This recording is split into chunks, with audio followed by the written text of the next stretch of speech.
and some cities are already putting precautions in place. Bradley Blackburn has the latest.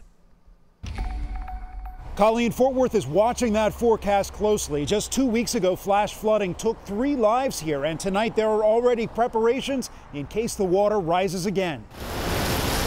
Tonight the clouds rolled in, rain falling in Fort Worth ahead of what could be a wild weekend. Right now we have plans to stand up 2 additional swiftwater teams. Fort Worth Fire may add additional rescue teams in case of flooding. The water just swept it away.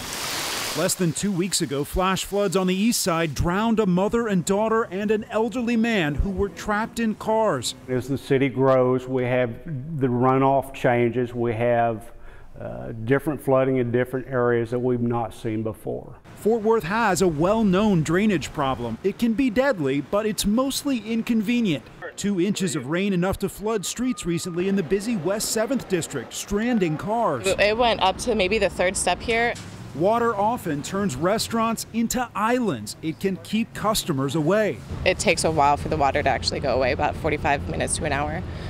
So it's really terrible for business whenever you're trying to go through dinner rush. But city officials have told us fixing drainage is a billion-dollar problem across the city. And right now they can only afford to study it. Well, a lot of what we're trying to do in these areas is make sure we have a good handle on what it will take to fix it. Study and know the threat. We have a weather event coming. Of course, we'll try to prepare for it. They remind everyone to stay out of high water. There are some problem spots in the city of Fort Worth. And they're ready when the call comes.